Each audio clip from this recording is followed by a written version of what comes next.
3 women entered the Kremlin as chosen brides of Russia's most powerful man. None survived their wedding nights as wives. What Ivan IV did to his brides was not accidental violence born of drunken rage or battlefield madness. It was systematic, calculated, and the patterns revealed in Ottoman diplomatic reports, Kremlin household ledgers, and testimony later extracted under torture from surviving palace servants suggest something far darker than history admits. These deaths were designed. The bride parade began on a frozen January morning in 1571. 1,200 noble women stood in the Palace of Fates, shoulders touching in the crushing crowd, each one summoned by imperial decree from every corner of Muscovy. They ranged from 14 to 19 years old daughters of boyars and merchants, their families gambling everything on this single chance at unimaginable power or equally unimaginable ruin. Marfa Sobakina waited near the back, 17 years old, her hands clasped so tightly her knuckles had gone bone white. She had woven fresh ribbons into her dark hair that morning, her mother's only luxury they could afford. The air was thick with competing perfumes, and the sharper scent of fierce sweat barely masked by rosewater even entered through gilded doors that opened with a sound like distant thunder. He was 41, tall, broad-shouldered, still powerfully built despite years of excess that had begun to thicken his frame. His beard, once dark as pitch, now showed silver threads, but it was his eyes that held every woman frozen pale, almost colorless, moving across the assembled faces with the methodical assessment of a man selecting livestock. The inspection lasted 6 hours. He walked past hundreds without a glance, paused before others, studying bone structure and skin texture with clinical detachment. Occasionally he would lift a chin with one finger, turn a face toward the window light, then move on without comment. Palace records indicate servants had prepared separate chambers for the selection process spaces where chosen women could be examined more thoroughly, away from the crowd's witness. What happened in those chambers was never officially documented, but 3 women emerged from them, looking fundamentally different than when they entered, faces drained of color, movements careful and strange, as if sudden motion might shatter something inside them that had already cracked. Marfa Sobakina was the last woman Ivan selected that day. When his finger pointed at her across the crowded hall, she did not smile. Records suggest she went rigid, every muscle locked tight. Her mother, watching from the gallery above, later told the family priest that Marfa's expression in that moment reminded her of a rabbit caught in a snare, that terrible stillness before the struggle begins. The wedding was scheduled for 28 days later. What Ivan's previous wives had endured remained Moscow's most carefully guarded secret. His first bride, Anastasia Romanovna, had died after 13 years of marriage, slowly, mysteriously, her symptoms matching arsenic poisoning, though physicians never confirmed it. His second wife, Maria Temrukovna, a Circassian princess, survived barely 8 years before dying suddenly at age 27, also under circumstances that prompted whispered speculation but no investigation. But those women had at least lived long enough to produce children, to establish themselves within the Kremlin's brutal hierarchy, to learn which corridors to avoid and which servants could be trusted with small mercies.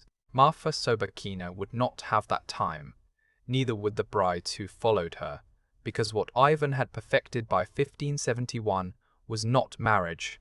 It was a ritual that wore marriage's costume while serving an entirely different purpose, one that required fresh victims, specific circumstances, and absolute secrecy about what happened after the cathedral bells stopped ringing and the wedding guests departed into the frozen night. The first sign something was catastrophically wrong came 16 days before the ceremony, when Marfa began refusing food. Marfa Sobakina's transformation began the morning after her selection. Palace servants assigned to the bridal quarters later testified under circumstances that left several with permanent injuries, that the young woman who had entered the Kremlin relatively healthy began deteriorating with unnatural speed. Within 3 days, her skin took on a greyish pallor. Within a week, she could barely stand without support. By the second week, dark circles had formed beneath her eyes so pronounced they looked like bruises, and her hands trembled constantly even when she pressed them flat against her thighs. The Kremlin's physicians examined her daily. Their reports, preserved in fragmentary form in records discovered during 19th century archive excavations, described symptoms that seemed to defy coherent diagnosis: fever that spiked and vanished without pattern, digestive distress so severe she could keep down nothing but weak broth, episodes where her heart raced so violently observers could see it pounding through the fabric of her gown. One physician noted something peculiar. The symptoms intensified dramatically after Martha consumed food or drink prepared specifically for her by palace kitchens, but improved slightly during rare hours when she refused all sustenance. He mentioned this observation exactly once. 3 days later, he disappeared from court records entirely. His position was filled immediately by a doctor known for his absolute loyalty to Ivan and his remarkable discretion regarding noble families' medical matters. Ivan visited his dying bride daily. He would sit beside her bed for hours, holding her trembling hand, whispering with what witnesses described as surprising tenderness. These visits were always private guards posted outside the chamber, no servants permitted entry, only the Tsar and his wasting bride to be alone together behind thick wooden doors. What they discussed in those hours remains unknown. But Martha's mother, still residing at court during the betrothal period, later claimed her daughter's eyes held a species of terror she had never seen before. Not the simple fear of death, but something more specific and immediate, like watching an execution approach with mathematical certainty while being powerless to prevent it. The wedding date was not postponed. Patriarch Philotheos of Moscow formally objected, citing canon law that forbade marriage ceremonies when one party was gravely ill. His objection was noted, recorded, and completely ignored. Ivan declared the wedding would proceed as scheduled. If Martha could not walk, she would be carried. If she could not speak her vows clearly, they would be spoken for her. If she died during the ceremony itself, he did not finish that sentence, but his meaning was unmistakable. On October 28, 1571, Martha Sobakina was dressed in bridal robes that had to be pinned extensively because she had lost so much weight the garments hung loosely on her frame. Servants applied cosmetics thick as stage paint to hide the greyish tone of her skin. They braided her hair with silk ribbons and gold thread, though several clumps came away in their hands during the process, leaving thin patches across her scalp. She could not stand without support. 2 ladies in waiting held her upright throughout the cathedral ceremony, one on each side, gripping her arms tightly enough to leave bruises that darkened to purple over the following hours. The ceremony lasted 90 minutes. Orthodox wedding rituals demanded the bride and groom circle the altar 3 times a symbolic journey, representing their life together.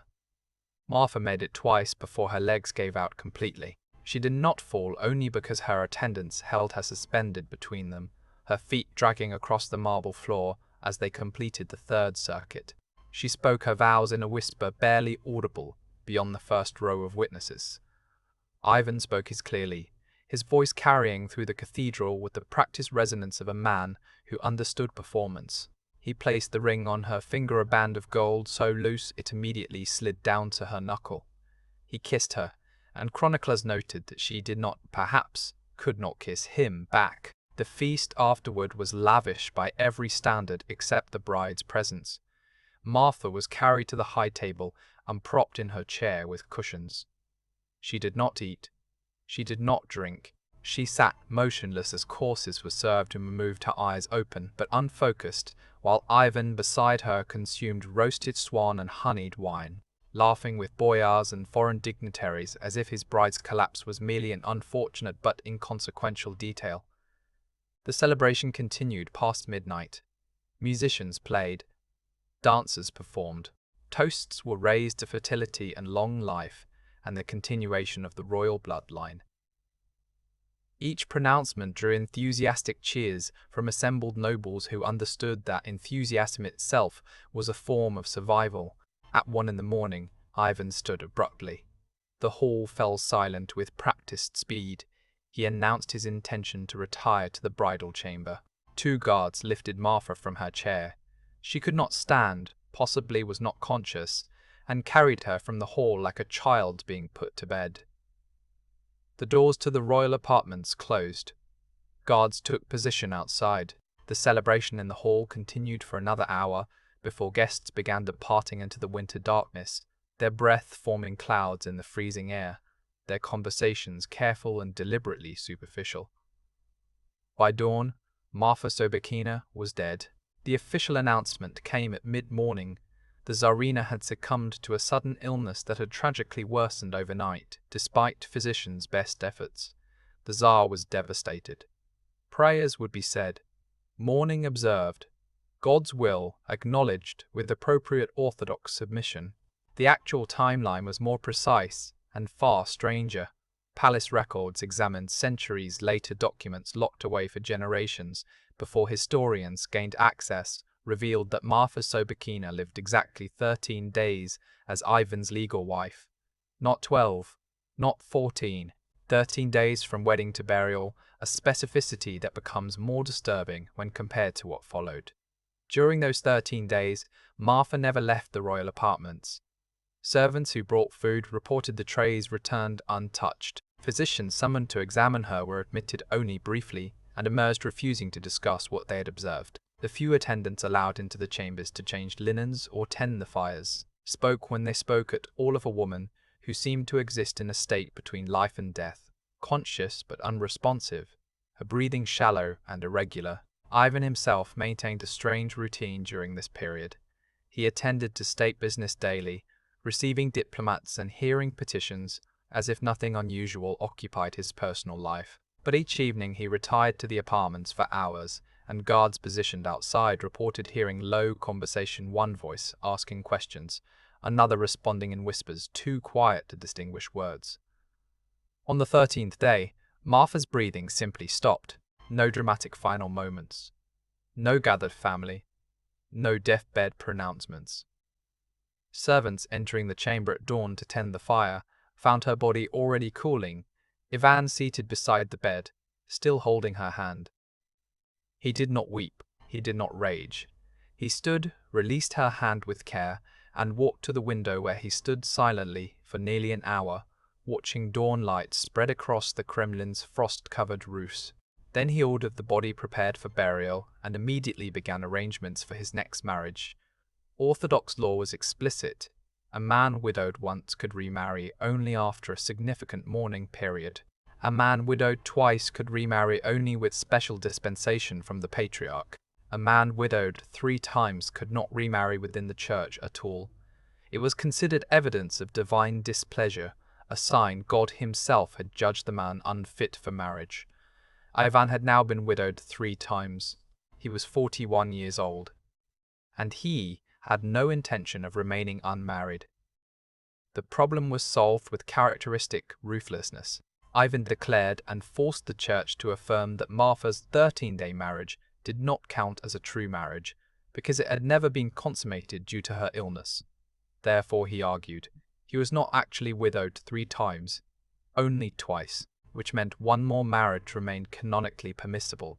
The logic was transparently false. Everyone knew it. No one dared say it. Patriarch Philotheos objected again, citing both canon law and natural moral order. His objection was noted. Then he was removed from his position, exiled to a remote monastery, and replaced with a more accommodating cleric who understood that theological principles must sometimes bend before political necessity. 5 months after Marfa Sobakina's burial, Ivan married his 4th wife. Her name was Anna Koltovskaya. She was 18 years old, daughter of a relatively minor noble family elevated to prominence by their daughter's selection. She was, by all accounts, healthy, strong, accustomed to harsh winters and the physical demands of noble Russian life. The wedding followed traditional patterns. The celebration was appropriately lavish. Anna spoke her vows clearly, walked unaided, smiled at appropriate moments throughout the ceremony. She ate at the wedding feast. She drank the ceremonial wine. She seemed, in every observable way, to be everything Marfa had not been: vital, robust, capable of surviving whatever the marriage demanded. The doors to the royal apartments closed behind the newlywed couple.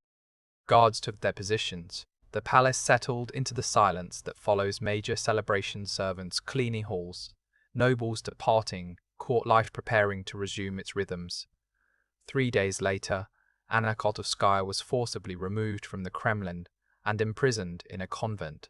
No official reason was given, no charges filed, only a brief statement that the marriage was dissolved and the former bride would spend the rest of her life in religious seclusion, cut off from all outside contact. She lived there for 60 years confined in the Tikhvin convent until her death in 1626 at 78. She outlived Ivan by 38 years. And through revolutions, rulers, and upheavals that might have allowed her to speak, she never did. Whatever happened in those 3 days ensured permanent silence long after silence was no longer required. Ivan married 3 more times. The pattern was unmistakable. Wife 5, Maria Dolgorukaya, married in 1573. By dawn she was dead drowned in a palace pond, ruled an accident. Legal wife for less than 12 hours. Her family did not question it. Wife 6, Anna Vasilchikova, married in 1574. After nearly a year, she was accused of infidelity almost certainly fabricated under constant surveillance. She was sent to a convent until death. No evidence was ever produced. Wife 7, Vasilisa Melentieva, married in 1575. She survived 2 years before the same fate: accusation, divorce, convent imprisonment, silence. 7 wives. 3 dead under suspicious circumstances. 3 imprisoned for life. Only the first, Anastasia Romanovna, lived long enough to resemble a true marriage. This was not coincidence. The marriages were transactions, rituals, demonstrating power unconstrained by law, custom, or church. But the true horror lay in what followed the ceremonies behind closed doors, beyond witnesses, in spaces where Ivan's authority was absolute. Surviving servants later described sounds heard during post-wedding nights, hours of weeping, pleading voices distorted by fear, long silences broken by sudden impacts, furniture overturning, objects striking walls or flesh. The accounts were dismissed as unreliable, yet their consistency across years and regions suggests experienced reality. One account stands apart. A servant named Darja, who tended fires during Anna Vasilchikova's marriage, testified under duress in 1574. She entered the bridal chamber one morning to find furniture shattered, tapestries torn, and the bride sitting motionless on the floor, gown ripped at the shoulder, eyes open but unseeing. When Daria asked if she needed help, Anna did not respond. Ivan entered moments later. He dismissed the servant with a look that made clear any discussion would be her last. Daria died 3 weeks later. Official cause: fever.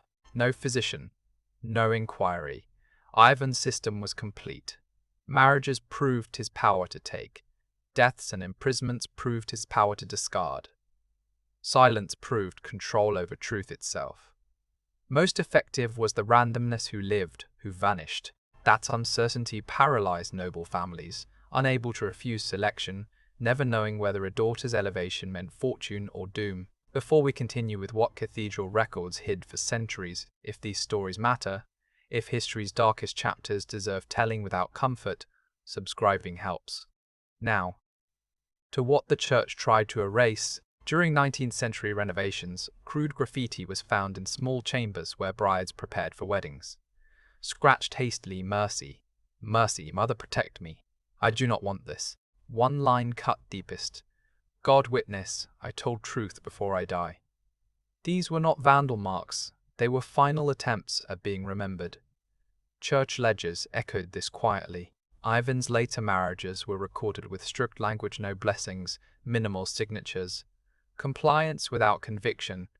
A private journal by Father Sylvester confirmed it. In 1571 he wrote of sanctifying evil from fear, of a bride who wept through ceremony because she knew. The entry ended abruptly. Pages vanished. Sylvester died 6 years later in an unexplained fall. The cathedral endured. Stone kept what paper could not. Beneath Ivan's former apartments, archaeologists uncovered a sealed chamber. No windows. One reinforced door. Blood residue in the floor. Iron restraints in walls. A central wooden frame scarred by repeated impact. Carved into stone, 7 women's names, dated to Ivan's later marriages. Below them, he brings them hereafter. God sees. God does not help. The site was photographed, documented then sealed. Reports classified. The chamber filled with concrete. Ivan's violence was not madness. It was planned. Repeated. Architectural. Foreign diplomats knew. Venetian and English envoys recorded the marriages vaguely. Brides vanished in single sentences. This was policy. Trade mattered more than women. Stability more than morality. Silence became complicity. Ivan's 8th wife, Maria Nagaya, survived. She married him late when age and illness weakened him. She entered a convent after his death and never spoke. Her survival was timing, not mercy. Ivan died in 1584 slowly, poisoned, organs failing. Still gentler than the ends he gave. The cathedral stands. Tourists walk its halls. The torture chamber lies sealed beneath concrete. The women exist now as footnotes beneath a tyrant's name, but stone remembered what history tried to erase. Scratches, bloodstains, names carved too deep to forget. Civilizations preserve power. They bury victims. If this reached you, the silence failed. Refusing to forget is the only justice left.